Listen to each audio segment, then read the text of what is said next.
Everybody, we're live. Congratulations. It's Friday. You made it through the week. Memorial Day coming up, long weekend, hopefully for everybody. Enjoy it. You've done a great job this week protecting everybody, making sure that food safety is the priority out there.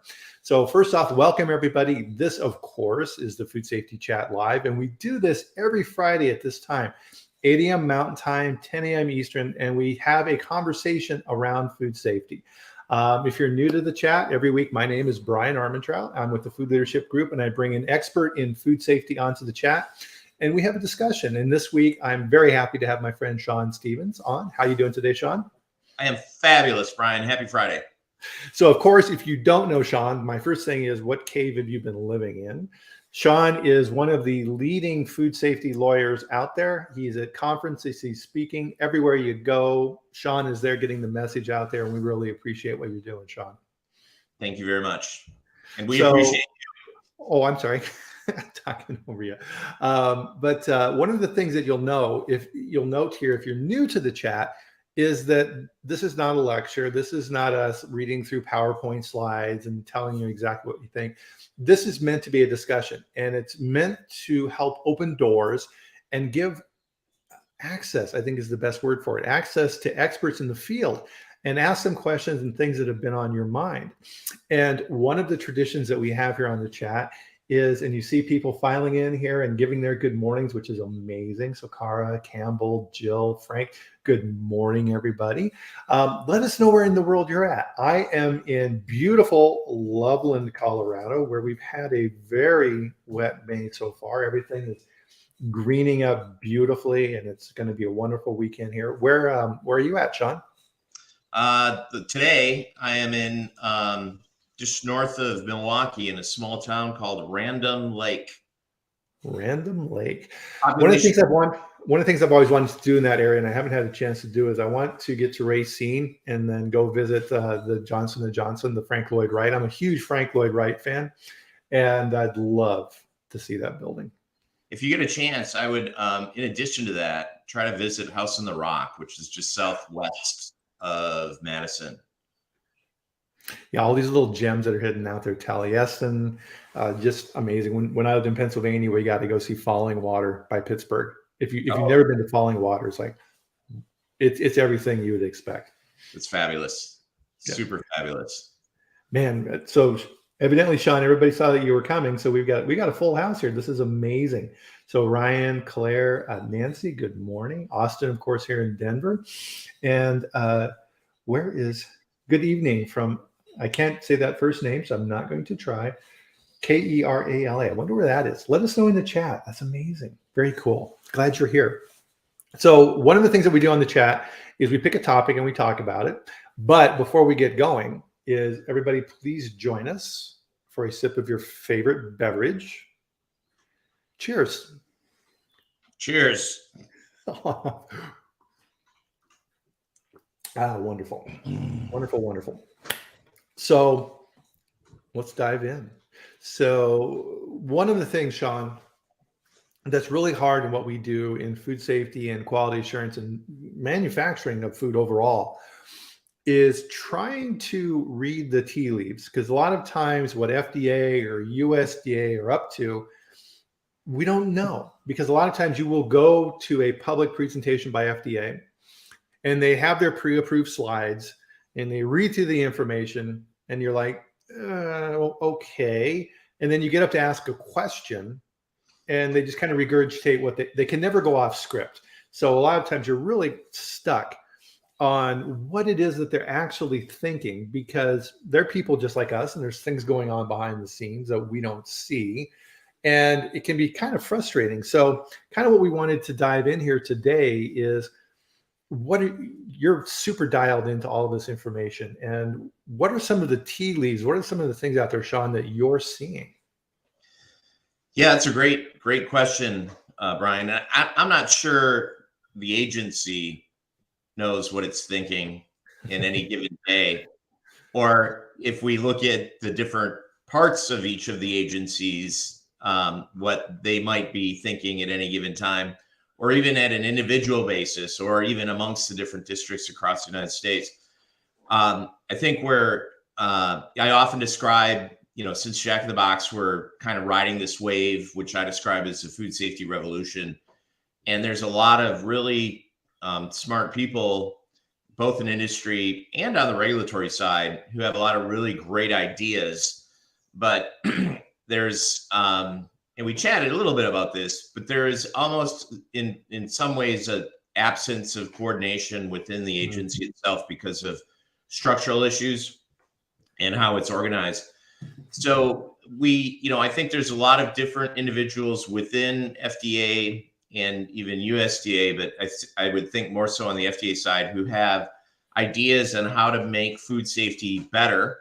But there may not be a very clear path, moving forward.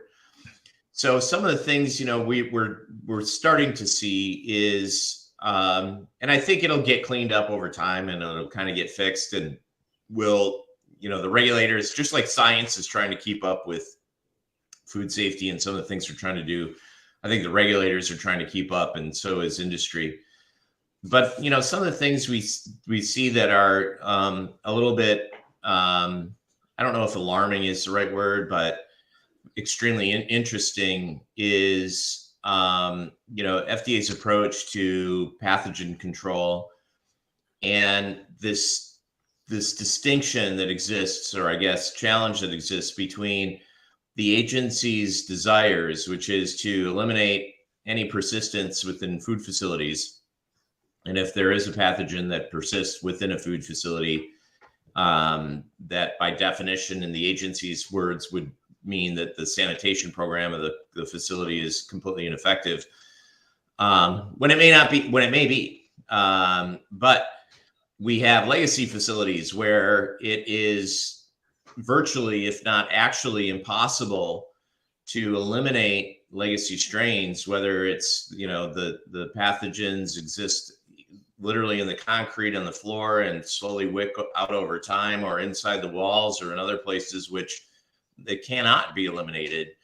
And with FDA's, policy of 3 strikes and you're out, which will be moving towards 2 strikes and you're out, if you find the same genetic strain of a pathogen in your facility in 2 subsequent visits, you're getting a warning letter, which then by extension means all of your customers are going to run away and you won't have any revenue to continue business or to do corrective actions. I do wonder if in some of the offices on the highest floors of FDA, there are, I don't think there's any dark rooms where people are smoking cigars, but if they were, they might be saying, listen, if we could kind of continue down this path and we turn the screws and we have the zero tolerance for any persistent pathogens in legacy food facilities, what in essence we're doing is regulating legacy out of the food industry. Legacy facilities, legacy equipment, maybe even legacy employees. And everything needs to be new, shiny, and hygienic design. So when I look at how the policies are being enforced out in the real world, and there is divergence when you look at the different districts and how tightly the screws are being turned, but they're all being turned in the same direction. There's no question. And I do wonder if we're, getting to a point where the FDA is, in essence, said, listen, we need to get rid of old facilities, and this is how we're going to do it. Wow, that's huge. So everybody kind of let that sink in. That has incredible implications for the food industry in the United States. Because there's big food companies and there's a whole lot of little ones, and there's new companies that are coming down the pike, and new companies that are innovating and coming up with new products, and all these things that we're seeing in plant-based proteins and different type of meat analogs and all these type of things. The barrier to entry seems like it's really going up, because a lot of times if you're starting out a new company and you've got a really cool new idea, it's all cash flow, and you're trying to get that business off the ground and get your idea out into the marketplace. And then you're looking at manufacturing at co-mans or figuring out how to start making it yourself over time. And that's just surviving that first barrier of getting over that is key. And if people look at that and say, well, man, I don't have $50 million sitting around to do these things. It's going to really stifle innovation as well then too. So this could definitely have unintended consequences. And if the only players that are allowed are the big players, man, how's that going? What's the food industry going to look like in 20 years? No, absolutely. I completely agree. And, unfortunately, it's as you noted, the smaller companies who lack the resources. They don't have the money per se to invest in new equipment, new lines, new infrastructure, etc. So it's a little troubling. And then even the larger companies, I think sometimes if we get out of just legacy and persistence, and we just talk about the sort of theatrics generally, we see the agency, and I know you've seen it, Bryan, the agency sometimes taking it's easy when you go into a smaller medium-sized company and you find persistence to say, oh, there's persistence, we don't like it, we're issuing a 43, which will turn into a warning letter if we come back and find it again. The agency has plenty of justification in the agency's mind to do that. But sometimes what we're seeing is when we get these larger facilities, the agencies believe, sometimes correctly, many times incorrectly, that the company has unlimited resources and that they can, criticize until, the cows come home and force these companies to invest millions upon millions of dollars to fix issues that aren't really issues at all. Right. Huh. And definitely, and this is something I've seen in the dairy industry, especially, is a lot of times, Shawn, you have these, small mom and pop operations in Wisconsin or things like this, where, the business started off in the farmhouse and, they started selling cheese curds locally and things were going great. So they built onto the house and they started doing some cheddar and things like this. And it just kind of gets put together piecemeal. And the local regulators kind of would give them slack and say, well, they're small and we really can't do that. And they would come down hard on the big companies.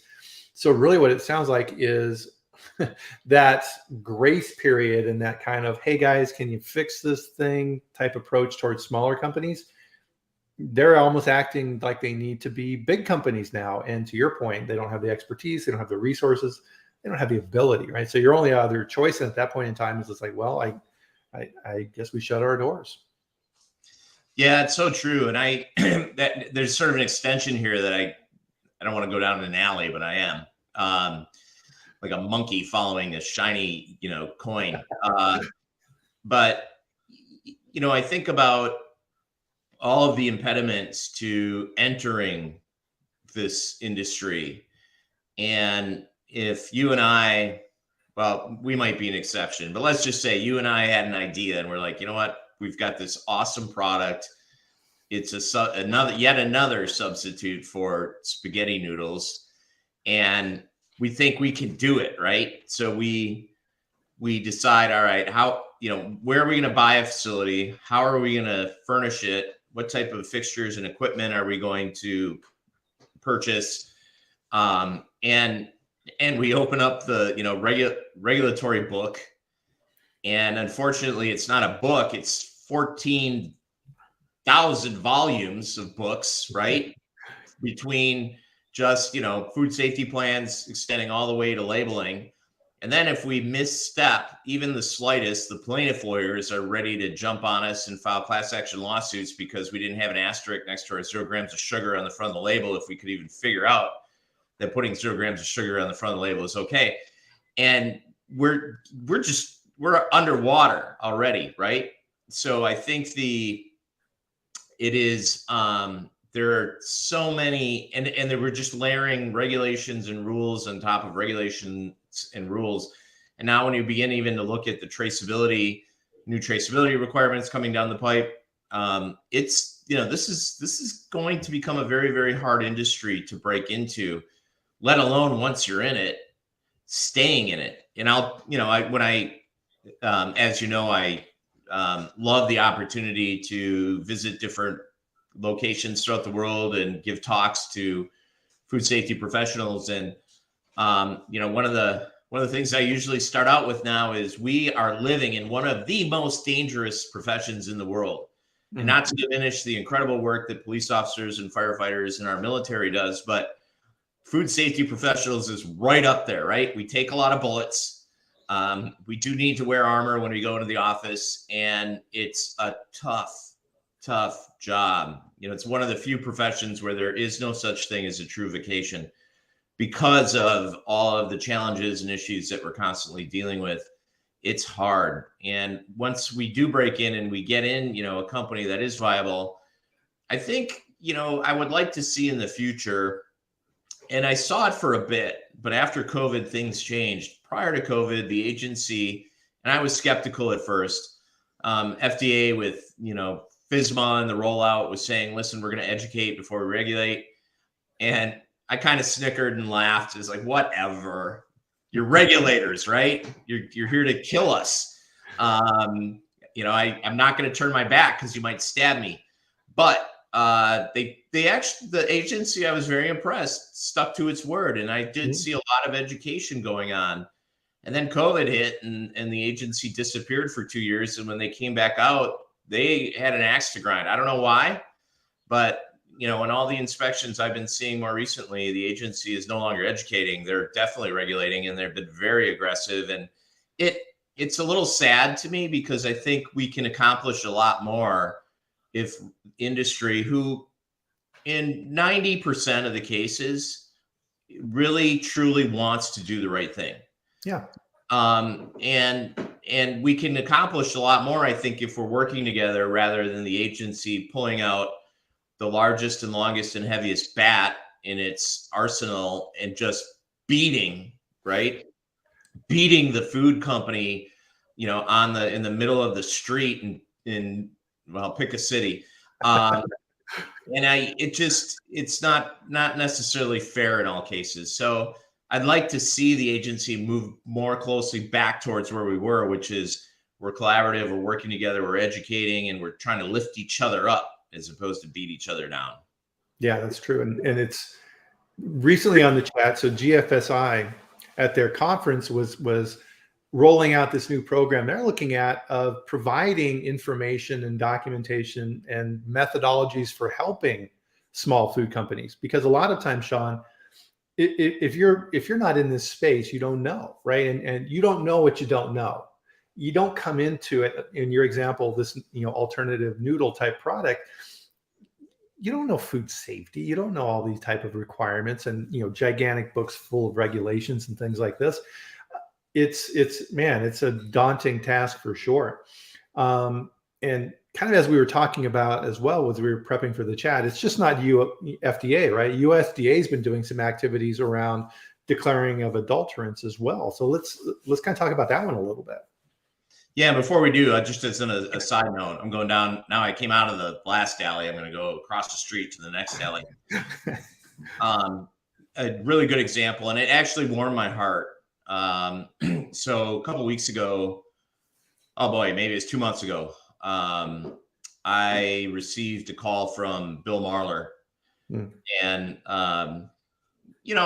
Bill and I have had hundreds of cases where we've been on opposite sides of the V. And over the years, we've gotten to know each other very, very well. And I've had some pretty incredible success against Bill's clients, and Bill has had some pretty incredible success against my clients over the years. But we get each other, and I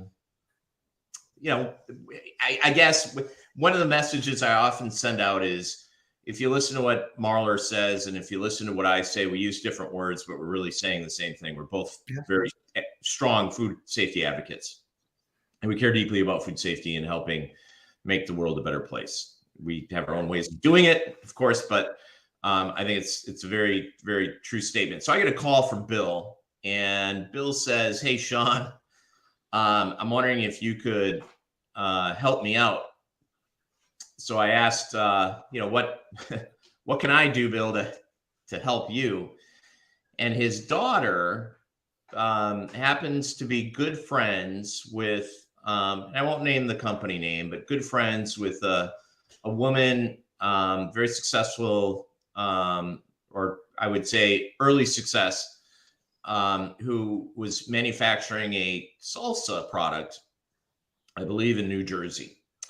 And she would lease some kitchen space to manufacture her salsa, sell it online, and was appropriately licensed in the state of New Jersey. All the boxes were checked. And this gets back to the point we were talking about earlier. If you want to break into this business, there's a lot of impediments, right? Yeah. So either based upon her success or because she wanted to get to someplace a little bit warmer and with more palm trees than New Jersey, she picked up and moved to California and continued her business. And it turned out that the California Department of Agriculture caught wind that this product was being manufactured and sold in the state, and she didn't have a canning license, which was required in California, but it wasn't required in the state of New Jersey. It was a different licensing scheme, but she just didn't know. And the state basically, picked up the hammer and was ready to hit her pretty hard. So she reached out to, and she had a lot of product in inventory, and the agency was looking at forcing her to recall. And from a food safety standpoint, all the boxes were checked. She knew what she was doing, and she was producing a very safe product. But because of the licensing issues, the state wanted to come down pretty hard. So Bill's daughter reached out to Bill and said, "Hey, my friend is in trouble in California. Can you help?" Bill then picked up the phone and called me and said, "Hey, Shawn, we have this issue with a friend of my daughter. What can we do together to help fix this problem?" So, and I can imagine the either disbelief, shock, or incredible surprise when the regulators in the state of California received an email from both Bill Marler and Shawn Stevens asking for their assistance in helping resolve this issue on behalf of a food manufacturer. A few days went by, and suddenly it was really, really cool, because Bill and I were working to try to help this person, right, and solve this issue and do the right thing. And the state of California, in faster than I've ever seen any regulatory agency work, gathered the information they needed, made the call that the products that were in inventory were in fact safe, expedited the application for the license, and then agreed to allow Bill Marler's daughter's friend to release all the product inventory and ship it into commerce. And it was, the process maybe took an entire 2 weeks. But it was a really good example of, one, the difficulties of entering the food industry, but also the incredible success and accomplishment that we can see if everybody, including, as hard as it is to say, the plaintiff lawyers and the regulators and the defense lawyers, the industry lawyers, can work together. Yeah. Well, and I think that also illustrates a good point as well, is one of the things that we talked about here on the chat, Shawn, is the time you need to get to know and have a relationship with a food safety lawyer is before you need them, right? So Bill's daughter's friend had that linkages where she could reach out and say help, right? And that's 99% of people don't have that. So make sure you build out those connections and you understand those things. And if you're looking at doing business in California, right, this is another point of this, regulations are not the same state by state. And California is one of the toughest ones. And they're always coming out with new rules, new schemes. They're always coming down harder and harder. So there was recently an announcement that they're going to say you can't put, titanium dioxide in product anymore. So they're coming up with their own rules in the state. And so if you're manufacturing in another state and you're shipping in, now you've got problems with that. And I don't even want to talk about Prop 65, holy moly.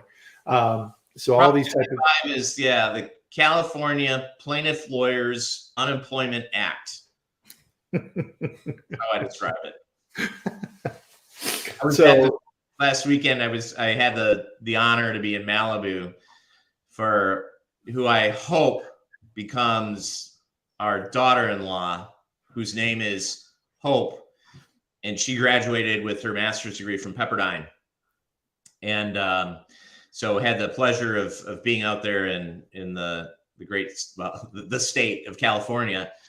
And I'll tell you what, every time I'm out there, I just shake my head and kind of just look down. I think about all of just the craziness that exists in that location.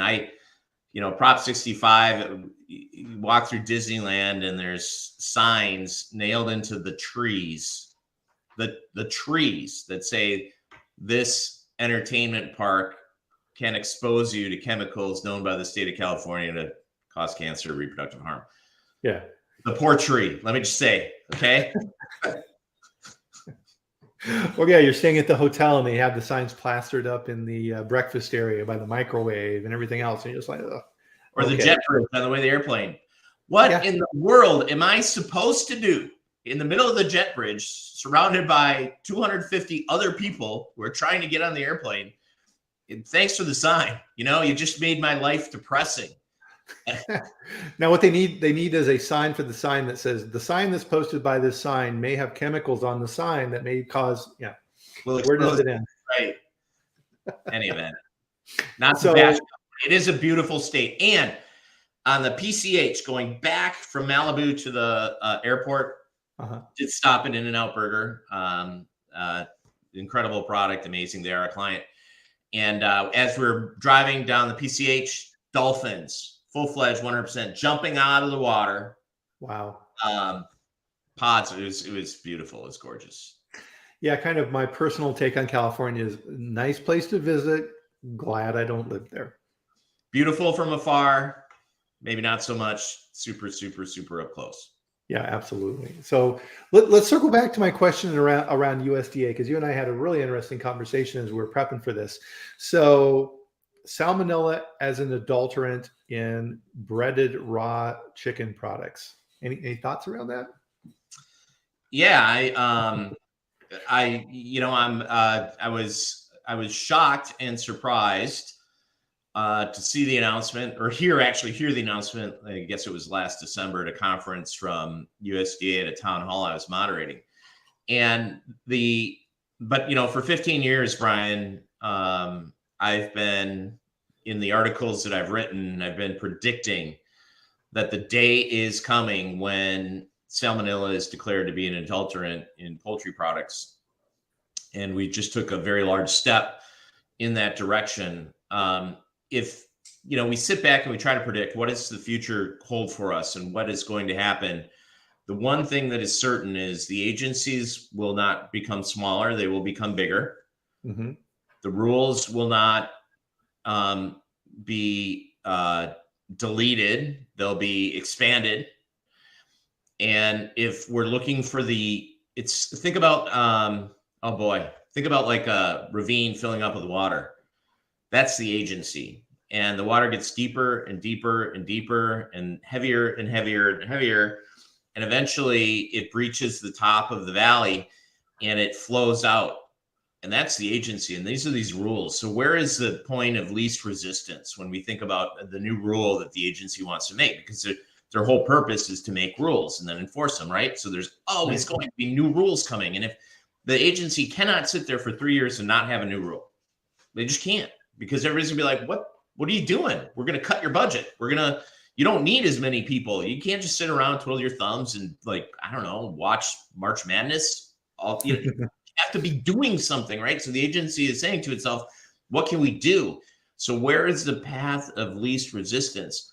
In Salmonella, we've kind of built maybe the valley. They've been just kind of chopping away a little bit. So when the water does get that level, it can flow out. And we're there. The water level has breached, right, the valley, and the agency has now said, listen, we're moving in this direction. And I do think that, and part of what's also driving it is years and years ago, the agency announced its long-term future goals for decreases in the levels of Salmonella illnesses being reported.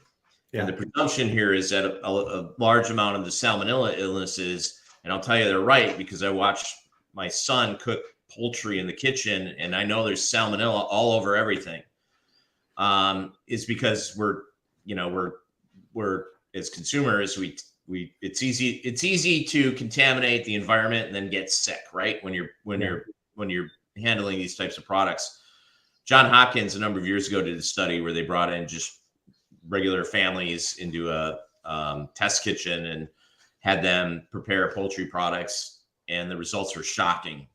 Even when they were trying to be careful, how much salmonella was spread throughout the environment. And so, we're just not good at it. And then Thanksgiving, I go to visit my in-laws, and my mother-in-law, after she thaws the raw poultry in the kitchen sink, and then rinses it with a little bit of water, and then decides to soak the broccoli. I'm typically instructed just to, Shawn, leave the room.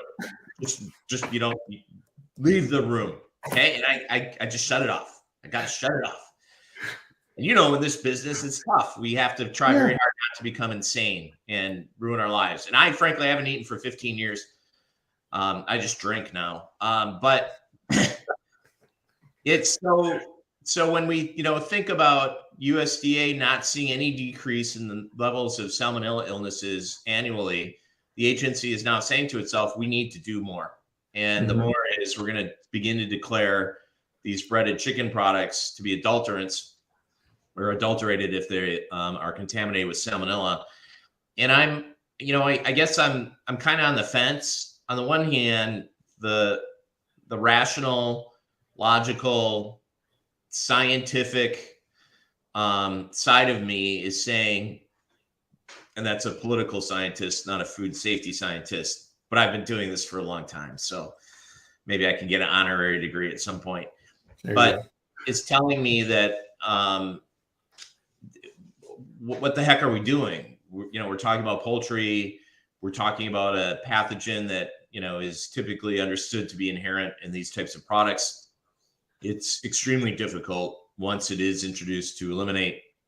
And are we really punishing consumers by eliminating products or reducing the availability of products that, were once available? Just read the instructions. That's all you have to do, right? But on the other side, I don't know, maybe it's a soft part of my soul, which is saying, kids rush home from school, they throw something in the microwave, they, heat it up what they believe to be enough and start eating it. And who has the resources at the end of the day to ensure the best extent possible safe product? The companies likely that are manufacturing these, right? Who have the millions of dollars that can be invested in making the products maybe a bit more safe. And E. coli industry was screaming at the top of their lungs.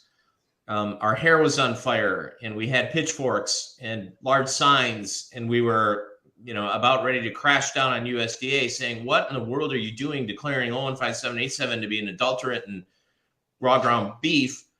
It's like Congress trying to prevent airline crashes by repealing the laws of gravity. You can't. Gravity is gravity, and E. coli is in beef. And look at us, granted it took 2 decades or 2.5, but look at us today. E. coli or non-0157 S-Tex just don't occur anymore, except on extremely rare occasions. And I'll tell you, Bryan, I represented large beef packing companies in outbreak after outbreak after outbreak after outbreak, some of which were highlighted in media outlets like, the Sunday edition of the New York Times above the fold, the burger that shattered her life. These were routine. It just happened. It was part of doing business, and now you don't hear about it anymore. So the soft part of me is kind of saying, okay, USDA, I'm surprised that you actually, decided to take that step. But it probably, at the end of the day, if we truly are trying to get better and prevent illness and produce a safer product, probably the right move. Yeah, and there have been cases in the past that kind of pop into my mind as well. So there was an issue with pot pies that were contaminated, and the defense of the company was, "Hey, listen, nobody eats raw pot pies. You have to cook it, and as part of that cooking, you're killing the pathogens that are present in that pot pie." And the court came back and said, "No, you cannot rely on the consumer to manage your food safety." We've seen it with cookie dough as well. Companies know that people eat raw cookie dough, and that defense didn't work too well on that side either. Yeah. And now, when getting into the defense, not to go down, I'm crossing the street again and going down a different alley. What we found in defending high profile foodborne illness outbreaks on the beef side is, yes, there, E. coli is an adulterant in ground beef. But the government, which softly concedes their understanding that it can be present on occasion, requires federally mandated safe handling labels to be on those products.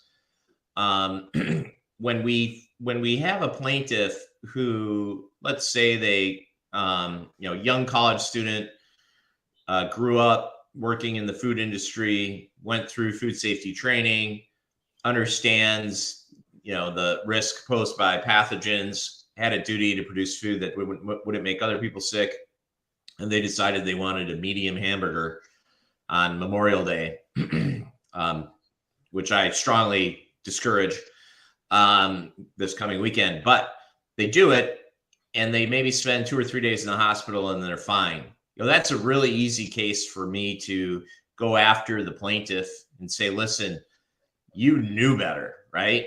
And I can spend 4 hours in a deposition, tearing that plaintiff apart. But now you have a case involving a small child.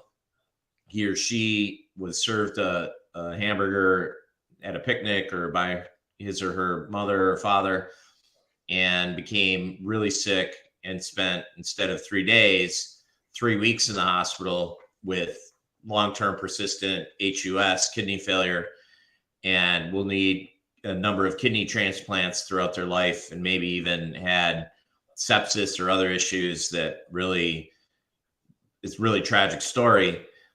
I can't go after that plaintiff anymore, right? Now it's because the jury would hate me and the company. So it's more of an approach of sympathy and understanding, and it's really interesting when you kind of get into this space and you talk about the pot pies and what the consumer should or shouldn't do. So much of it, I think from industry's perspective, there's kind of this sense that, well, if we just put something on the label, even like allergen precautionary statements, which will not save us, but if we just put something on the label, it'll be fine. But it's so nuanced and it is so layered. And the human element, when you get into these types of claims and the circumstances and the individuals involved and the level of injury and damages, none of this is really predictable at all. Right. And I think that's a really important part to emphasize here is a lot of times I see this when I look at food safety plans and companies, Shawn, is you'll get to that section where you're going through the product profile. It's like, okay, here's our pH and our water activity and these type of things. And it gets to the intended consumer. And 99 times out of 100, it always says the same thing. It says general population. And I'm like, really? I was working with a company that was producing like ice cream novelties and things like this. And they were marketing directly to children, right? Hey, it's summer, enjoy these treats during the summer. And I'm like, you're not selling to the general population, you're selling to children. And your food safety plan needs to reflect that level of severity, right? Children, to your point, right? These type of things need to be taken into consideration when you're evaluating your programs. You just can't say, it's good for anybody. What are your salespeople doing as well? So if your sales team is selling your products into nursing homes, you need to understand that and that risk associated with that. You just can't ignore these type of things because, to your point, these are going to come out in court, and you need to address these appropriately because it's not one size fits all in these type of issues.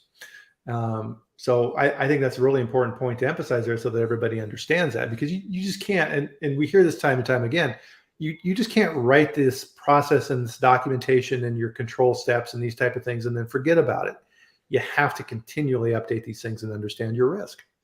Absolutely. Especially with science evolving, understanding evolving, pathogens evolving. Like you had noted, be serious earlier in our conversation, and things that we're beginning to see.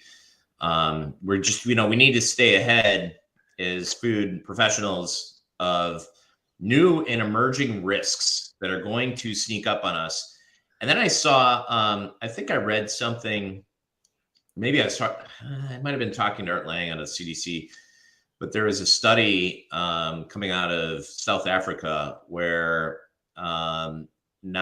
typically what were regarded as non-pathogenic strains of Listeria, there was some fear that they may be showing characteristics of becoming pathogenic, like Welsh Mary So, that's something, stay tuned, right? To watch for as well.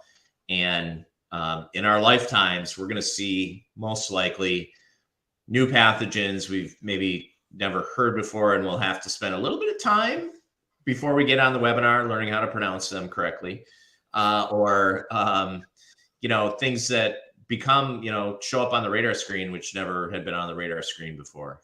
Yeah, here's a weird little micro geek factoid for everybody. On that Listeria point, there are strains of mono that are not pathogenic. But the agency doesn't look at it that way. It's they put them in these big buckets, and you have to be aware of that. Which kind of gets into another topic for our conversation that we were talking about getting ready for this chat today, is mixed messaging from FDA around environmental monitoring.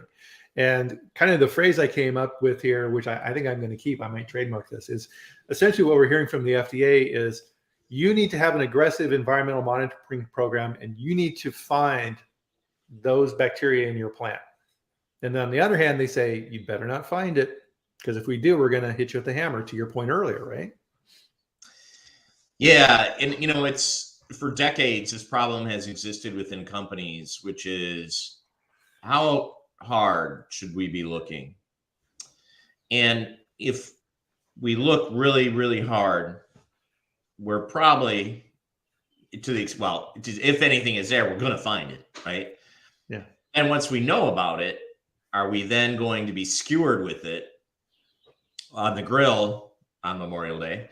Or are we, and actually, speaking of which, it's 9:43 Central Time in the morning on the Friday before Memorial Day weekend. I can guarantee you, Bryan, that you and I both will likely receive a call around 4:30 this afternoon from a client saying, yeah, we have a problem, and would likely be spending our weekend helping them fix it. All right. So with you're absolutely right. And my philosophy has always been, and I am a very, very, very, very, very firm believer in this industry, and it's evolved over the years. I didn't take this approach when I was a young lawyer because I was probably a little skittish and afraid. I'm not afraid anymore. I believe that the best way that we can position ourselves to make the best decision in any company, any circumstance, whether it's food safety or it's just our personal lives, is to have as much accurate data as possible. I want information. I want intelligence, right? I want as much information as I can possibly get. And the way I can get that information is by doing smart sampling, testing. I want to get in the environment. I need to test it. And if I don't, and I, put my head in the sand, or I, turn around and walk in the opposite direction, somebody's going to come into my facility and do it for me, AKA the FDA. And they're going to do a swabathon, and they're going to give me the information that I was afraid to hear about. And it's probably not going to be good news. And then it's going to be followed up with a 43, and then it's going to be followed up with a warning letter, and then all my customers are going to leave, and then I'm going to be left picking up all the pieces. So the best approach, in my view, is to collect as much data as you possibly can. Now, there's different tools we can use. You can do it as part of your routine programs, but we can also do put our FDA hat on for a day and do our own swabathon, where in the instances of my clients, we'll set up an account with the lab. We'll have them send the samples to the lab. They'll do the testing. They'll send the results to us, and then we'll share it with our clients, right? And we've got the attorney-client privilege umbrella that we can put on top of that. But I think, just as one example, but I think doing, and frankly, I've seen instances where we've had 10, 15, even 20% of the samples collected were positive for Salmonella or Listeria in an environment because of this, extensive swabathon that we've done privately. And the company has been able to remediate, and weeks later, FDA shows up and finds nothing. Great. Those are good examples. But, on the routine side, there is a line. There is a line where we can sample ourselves out of business, so we have to be careful. We don't want to go too far. But I do firmly believe that, FDA is in part forcing it because of they're going to show up in the facility. I like let's do private sampling kind of between, me and the client. It's our little thing. And then we'll get our results. You put in the interventions you believe are necessary to fix it. And once we're in a comfortable spot, then we implement on top of that very robust routine sampling, which we're pretty sure what the results are going to show at that point. But that gives us, if something sneaks in there, we'll have advanced warning, right? Because we've got a system that's designed to detect.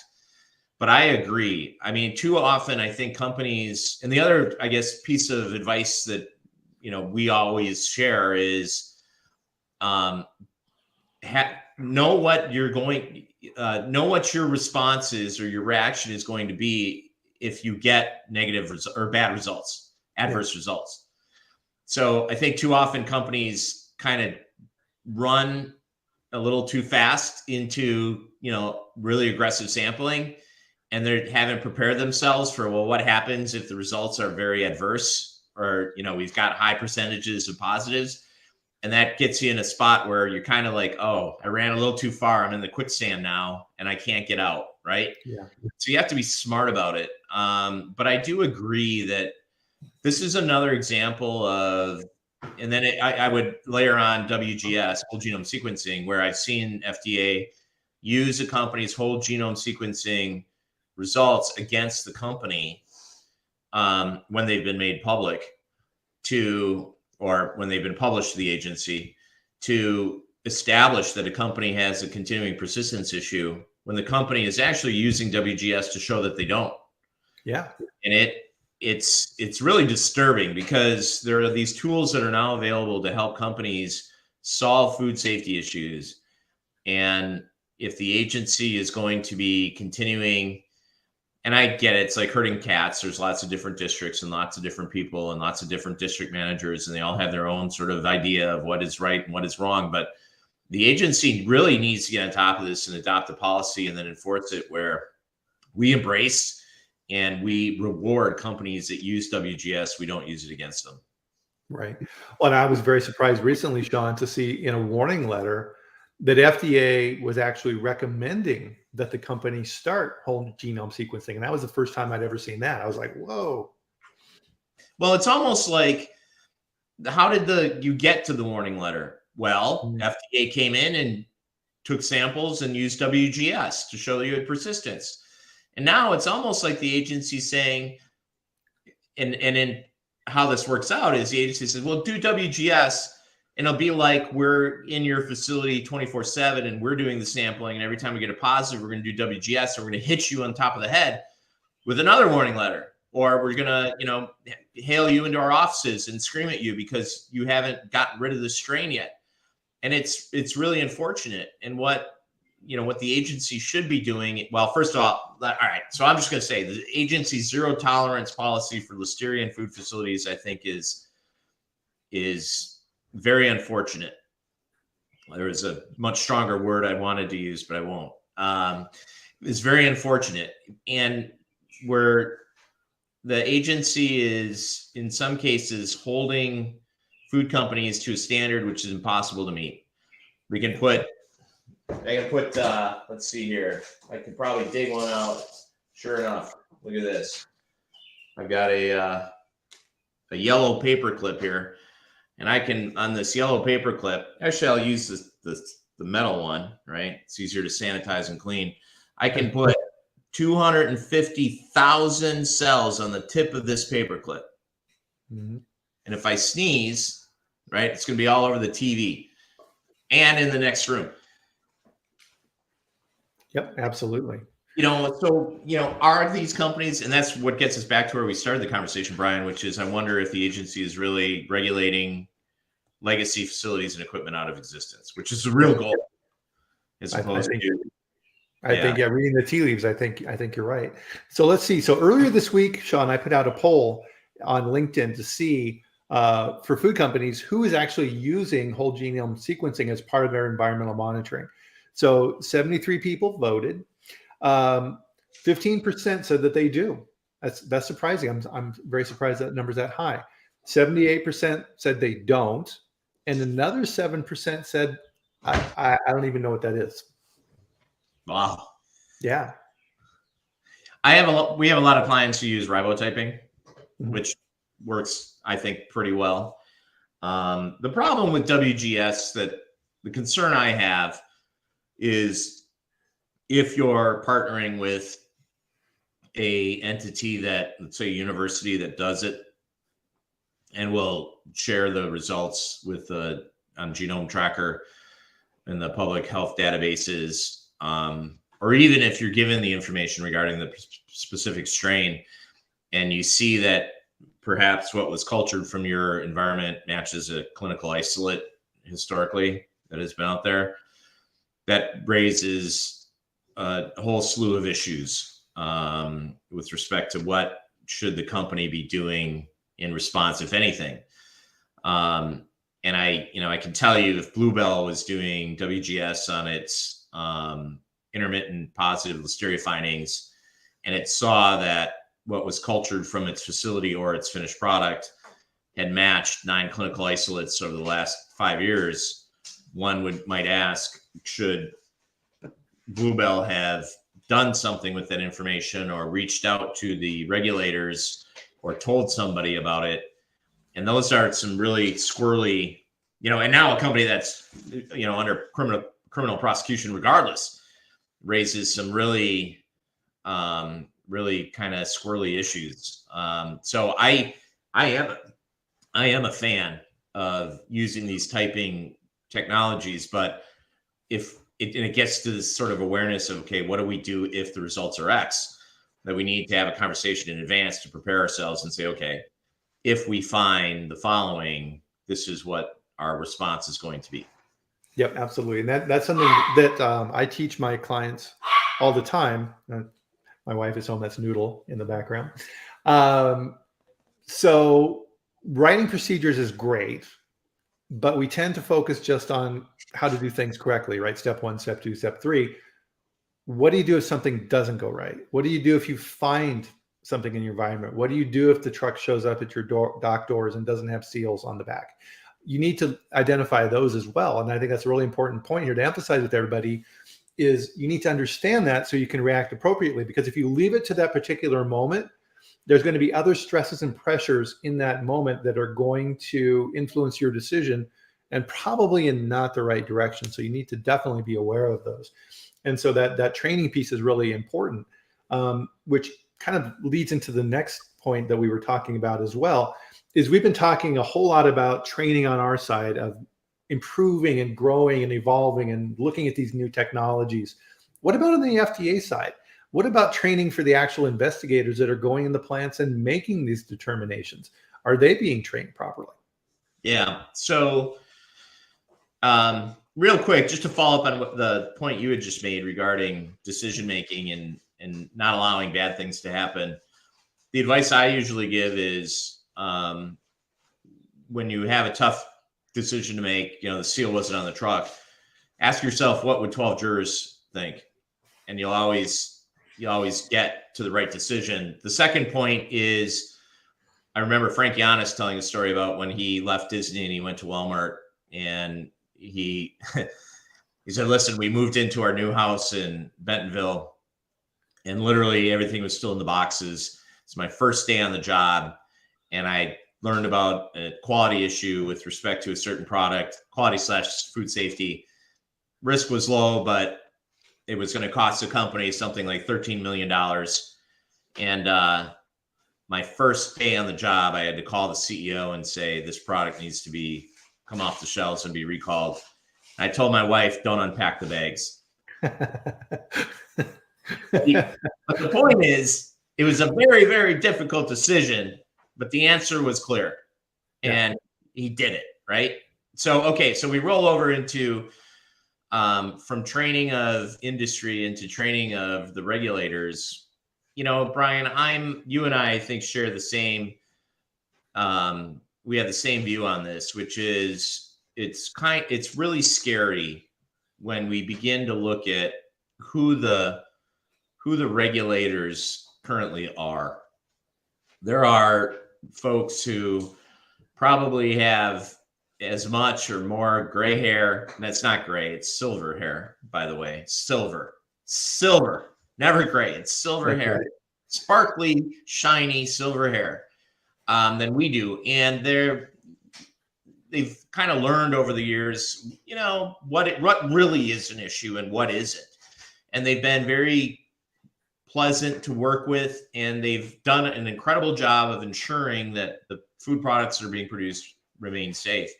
But what we sometimes see is a lack of consistency within the agencies, amongst the districts, even amongst the states, now that the agencies are contracting with various states to do FSMA inspections. And sometimes we have, and not to, you know, criticize or diminish young people, but there are some people who are, you know, fresh out of college with their degrees, and they've, you know, never set foot in a food company before or ran a business, and making decisions and imposing requirements on food companies that really have nothing to do with food safety. And it can be very frustrating, because what's okay in the food company in New York is not okay in the food company doing the exact same thing in the state of California, or vice versa. So we see a lot of pressure and money and resources being spent responding to issues that aren't really issues. And then I think I've seen amongst the younger crowd this push to make FDA guidance law. Yeah. Say, well, the guidance says X, and if you're not doing X, that's a 43. It's a critical violation. No, it isn't, right? But the minute you speak up, now you're belligerent. Now you're fighting. They have all the power, right? And, you know, no company should, you know, get in a heated argument with $1 billion agency. So I do think there is an opportunity to standardize the qualifications, the experience, and the enforcement approach of inspectors, both on the FDA side, but also on the state side, for those states that are operating under contract with FDA. Yeah, absolutely. And yeah, that's a good point. I mean, so unfortunately, we're running out of time. We got to kind of bring it back up to the 30,000 foot level here. Just kind of on that topic too, something that, you know, reading the tea leaves with FDA and trying to understand what the heck is going on. And I see this in, you know, I post this information in my locals platform for people to follow these things. And one of the things that just drives me nuts, Shawn, is there's what the agency perceives as risk. And to your example, you know, chasing down rabbit holes for things that aren't necessarily an issue, but we keep seeing. So the example that comes to mind for me is enoki mushrooms. Every freaking week, it seems like I'm seeing recalls for listeria in these enoki mushrooms, and it just keeps coming and coming and coming. And so for me, it's like, I'm never eating the enoki mushrooms. Why the agency seems unable to stop these particular clearly documented failures in this particular niche product? Why in the world aren't they taking action in those? Why are they doing these other things when they should be focusing on those? That's always a mystery to me. Yeah, and it seems to me the agency just sort of will move from one product category. Now we're interested in deli salads, and then for the next few months we're interested in hummus, and then we're interested in, you know, raw pet food, and then so they'll get there. Yeah, absolutely. So one of the things, and Shawn, I will put this out here every single chance I can because I use this all the time. And Shawn and his law firm, Food Industry Council, they built this and pay for this themselves. And they've created, and I'll put the link in here, an incredible tool for tracking recalls. And it's at Food Industry Council, COUNSEL.com/recalls. And you can go there and do research into what's going on because you have to read these tea leaves. And you'd said as well that they've also you've added more categories into your search. Yeah, so we started with food products. We have every class 1, 2, and 3 recalls since 2000, the year 2000, and the details. So if you want to, see how many recalls were caused by fingertips, type in fingertips, you'll see them. It'll pop up in 1.2 millisecond. But yes, we recently, so we have all human foods and beverages, pet foods. We've added animal feed, and now we have dietary supplements. So really great resource for vetting suppliers or trying to assess what are the risks associated with a particular commodity, like cinnamon, for instance. Type in cinnamon, and you'll see all the various reasons why there have been recalls over the course of the last 2.5 decades. So I really appreciate the plug, Bryan. Oh no, absolutely. And thank you for doing that. And so one of the things, I don't have it listed on here, but if people want to reach you, what's the email, Shawn, that they can get you at? Well, first, I'm a foodie. I love to just chat with people. Call me at any time, and we can just talk about cool stuff as friends. Stevens, STEVENS, at Food Industry Council, COUNSEL, like legal counsel.com. Absolutely. Cool. Well, man, time flies, Shawn. Unfortunately, I mean, we could keep going on this for another hour easily. And again, right, to emphasize back on this, the time to have a good food safety lawyer in your corner is before you need them. So if you're working for a food company and you don't have the connection out there, reach out. There's tons of good people out there. And as you can tell from this conversation, Shawn is one of the leaders out there in this space. So build those relationships. So when it is a Friday before Memorial Day and something happens, you can pick up the phone and you know who to call. So with that, we'll close this chat for this week. And of course, amazing. So thank you, Shawn. Always great having you on. And thank you, everybody, for the amazing participation. Tons of people. And we're just so happy to be able to bring you this information and help to increase food safety knowledge and get a little bit of an insight on what we think is going on with FDA and USDA and the regulatory agencies, because you have to keep ahead of it. And you need different perspectives on how to do that.